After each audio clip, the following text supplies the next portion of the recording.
Let me begin by thanking the bipartisan group of U.S. governors who convened this meeting.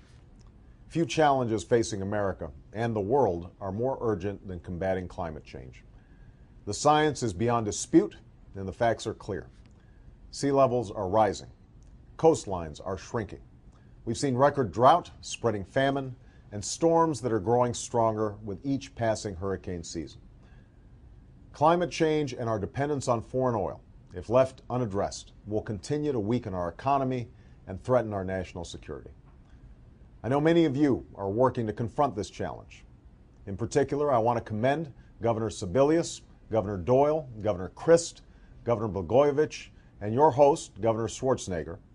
All of you have shown true leadership in the fight to combat global warming. And we've also seen a number of businesses doing their part by investing in clean energy technologies. But too often, Washington has failed to show the same kind of leadership. That will change when I take office. My presidency will mark a new chapter in America's leadership on climate change that will strengthen our security and create millions of new jobs in the process. That will start with a federal cap and trade system. We'll establish strong annual targets that set us on a course to reduce emissions to their 1990 levels by 2020 and reduce them an additional 80% by 2050. Further, we'll invest $15 billion each year to catalyze private sector efforts to build a clean energy future. We'll invest in solar power, wind power, and next-generation biofuels. We'll tap nuclear power while making sure it's safe, and we will develop clean coal technologies.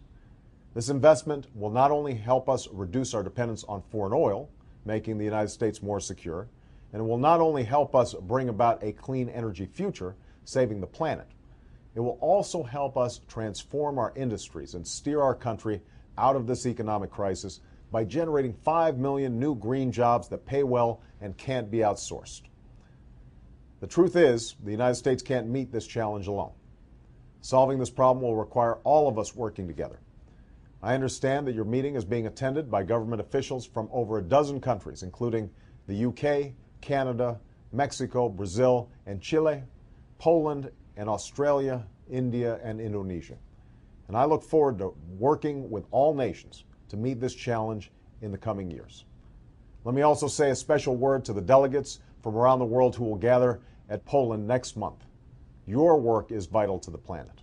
While I won't be president at the time of your meeting, and while the United States has only one president at a time, I've asked members of Congress who are attending the conference as observers to report back to me on what they learned there. And once I take office, you can be sure that the United States will once again engage vigorously in these negotiations and help lead the world toward a new era of global cooperation on climate change. Now's the time to confront this challenge once and for all. Delay is no longer an option. Denial is no longer an acceptable response. The stakes are too high.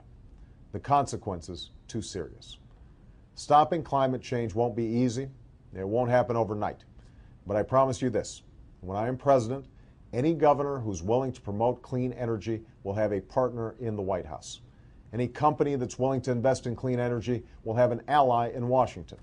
And any nation that's willing to join the cause of combating climate change will have an ally in the United States of America. Thank you.